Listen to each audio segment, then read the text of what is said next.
Hello there, this is Suran Singh and welcome back to my channel. So previously we started with the typecasting in Java, right? Yes, so we have already covered implicit typecasting in our previous video. In this video, we'll be dealing with the explicit typecasting. Okay, so let's get started. So first we'll just have a quick recap that what was typecasting, and we'll see that what was implicit typecasting that we have already covered in our last video. Then after that quick overview, we'll start with the explicit typecasting. Okay, so basically typecasting was assigning variable of one literal, means variable or literal of one type, to the variable of another type, right? Means storing one container inside the another, right? So this was something called as typecasting, right? And these were the example that we discussed, right? And we also said that only numeric to numeric casting is possible. We cannot cast the boolean because boolean can hold only true and false values, right? Yes. And in the implicit typecasting, we said that implicit typecasting means widening conversion, that is smaller container to the bigger one, right? Yeah. And we also said that if this stuff is going smoothly, then there is no need to give the extra code, right? Yes. So for example, if this can get accumulated over here easily, so there is no need to write any extra code, right? Yes. So there was no extra code when we were dealing with the implicit typecasting, right? It was quite simple, like int x is equals to 55 and long l is equals to x, right? So we assign the value of x to long l, right? Yes. So clear till now? Yes. And after that we also saw the chart of the implicit typecasting, right? So it was like byte to short, short to int to long, that is all these are integers, right?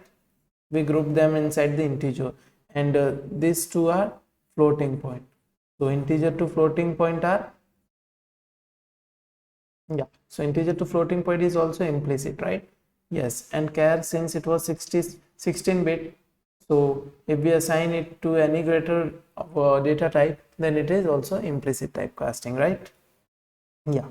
So now let's deal with the explicit typecasting. Okay, so basically explicit typecasting, you would have already guessed that what should means what it should be, right?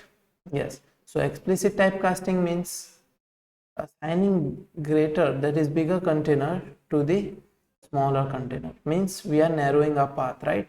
That's the reason why it is also referred as narrowing conversion. Okay, that is assigning larger data to the smaller data type. Okay, so clear till now?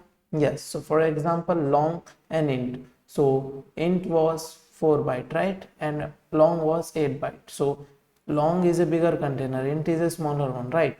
So now my question is, just relate it with your real life. Okay, so for example, you are having a bigger container and you are having a smaller container. Okay, so if you try to, means can you easily get like can you easily fit this bigger container inside this? No, right? So this work is will not get smoothly done, right? So as I said, if the work is getting smoothly, then it is well and good, no need of extra code. But if it is not, then we need to write the extra codes, right? So it is sure that in the explicit typecasting we need to write some extra code, right? So there is not much code needed. We'll see. First we'll see the syntax of explicit typecasting. Okay, so for example, data type. Okay, so what are the data type we have covered? The 8 primitives, right? So for example, let's take long. Okay, or okay, let's take int. Okay, yes. And the variable name, so we can take any variable name, right?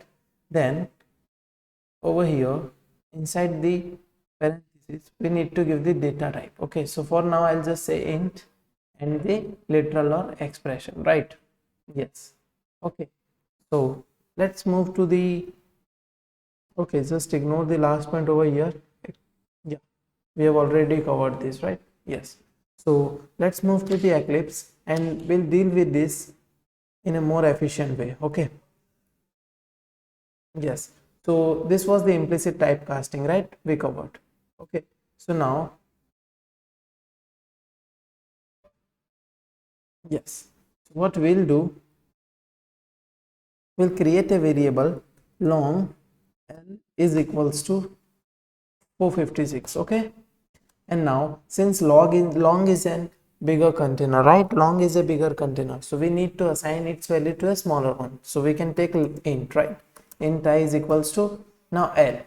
See, now what's happening is we are getting an error, right? See, there is a red cross mark and a red underline, right? Yes, so this means long is a bigger container, int is a smaller container, so it is getting hard to fit the bigger one inside the smaller one. And as I said, if the work is not getting smoothly, you need to write some extra code, right? So let's see what extra code do we need to write. Okay, see, first let's see the error.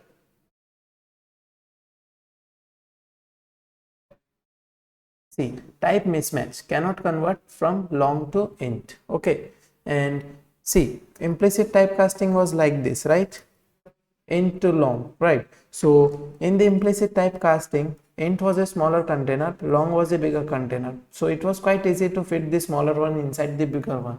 So as I said, this work was getting smoothly done, so no need of extra codes, right? But in this scenario, our problem is reversed, right? Yes, so first one is long, right? Means the first data type, that is L, is long, and we are trying to convert long to int. So it is getting tough for the compiler to do that, right? Yes. So for now, what extra code do we need? Okay, so as I said, inside the parenthesis, we need to give a data type. Okay, so for now, I'll just give int. So see, what's happening is this parenthesis, means the int inside the parenthesis, is forcing the compiler to convert this type to the int first and then assign it to a int variable. Okay, so what is happening inside the background? Int I is equals to int L, right? So now L is a long, right? So the compiler is first forcing this long to be like assumed as int, right? So now this long is written as int, right? Because of the forceful command, right? So now this L is now interpreted as int, right? So now is this int compatible with this int? Yes, absolutely, right? Because int is compatible with int, right? Means can I store i's value to j? You'd say yes, because both are of same type, right? So it is quite easy now, right? See, yes, so now this long is forcefully converted to int. So is this int compatible with this data type? You would say absolutely yes, right? So if it is compatible, then the error is gone, right? No red marks, right? Yes. So now if I run this system.out.println, and I'll just print I. Okay, see, the output is coming out to be 456, right?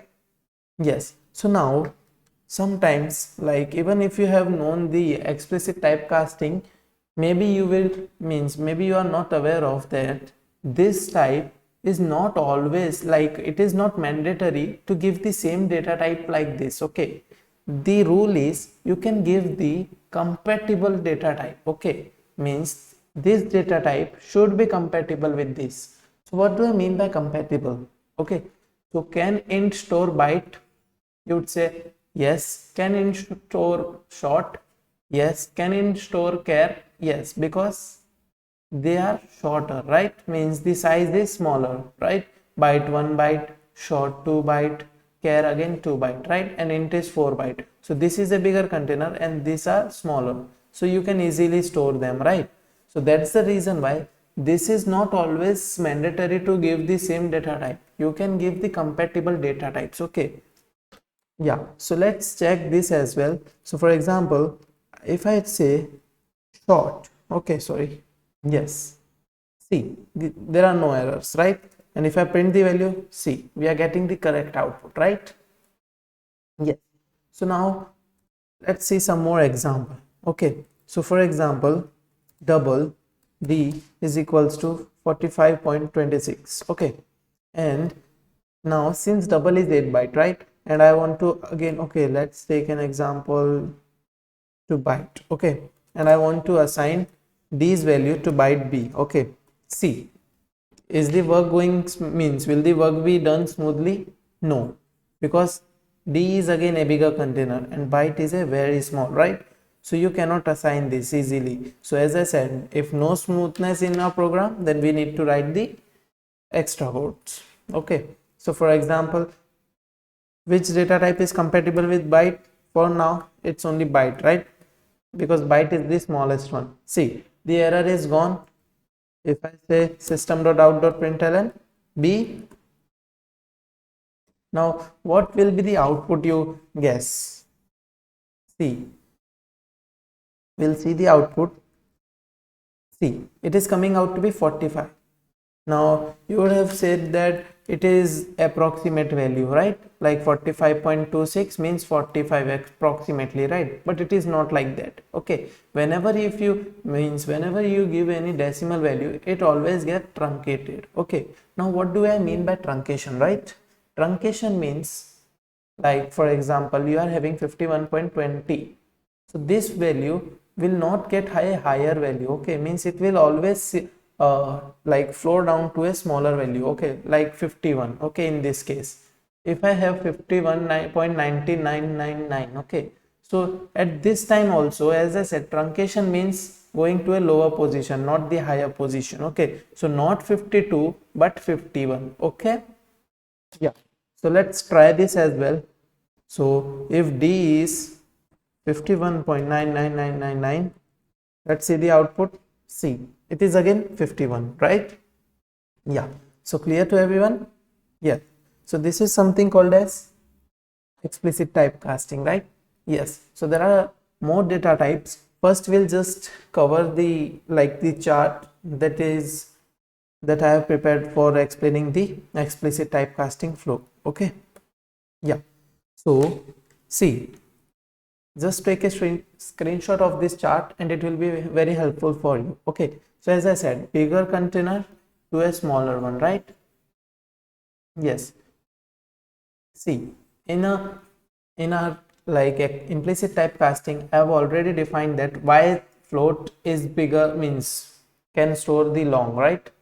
Yeah, so there is no need for this, and if you have any doubt you can just go back to a implicit typecasting video and you can just solve your doubt. Okay, yeah, so double to float, clear? Double is a bigger container, 8 byte, float is a smaller container, right? Yes, double to float, float to long, long to int to short, and short to byte, right? This is our flow, simple flow, right? Okay, sorry. Yes, so these are integers, right? And these are floating point, right? So floating point to integers, explicit, right? And integer to floating point, implicit, right? Yes. Now the stuff that is remaining is char, right? See, now the question is, we are dealing with the explicit typecasting, right? So explicit means extra, right? Just a simple parenthesis one, right? Yes, but then to an extra code, right? So why there is a need of extra code? Because short is also 16 byte, sorry, 16 bits, and char is also 16 bit, right? Then to why do we need an extra code, right? So see, the range for char starts with 0, okay, and the range for short contains the negatives, right? So character cannot contain negative value, but short can contain negative values, right? So that's the reason why we cannot have like implicit typecasting in this too. Okay, because this short can have negative value, and what if I give negative value to a char, right? We'll see this in practical. First let's understand the theory. Okay, yeah, so that's the reason why all this stuff is getting explicit. Okay, so even byte starts with the minus 128, right? That's the reason why, but char always starts with the 0, right? So that's the reason why we cannot have the negative. Okay, means we cannot have the implicit typecasting in this one. Okay, clear? Yes. Now yes, and this is quite easy. Like if we typecast this value to char, and this is definitely the explicit typecasting, right? Because they are obvious, means greater in size as well, right? And they also have the negative values. Okay, so clear? Yeah. So now let's check. For example, I'm having short s is equals to 45. Okay, and okay, let's take it as 65. Okay, char c is equals to s c. It is giving us an error. Type mismatch, cannot convert from short to char. Since the size is the same, but the ranges are the different, because the short starts with the negative number and the char starts with the 0. Okay, so that's the reason why we need the typecasting. Okay, so I need to give the compatible type. Okay, and now the error is gone. Yes, and now if I print the C, so what will be the output? It is A, right? Because in the ASCII the value of 65 stands out for the capital letter A and 66 stands for capital letter B, right? So clear to everyone? Yes. Now the question is, what if I give negative values? See, that doesn't give us the proper output, right? For example,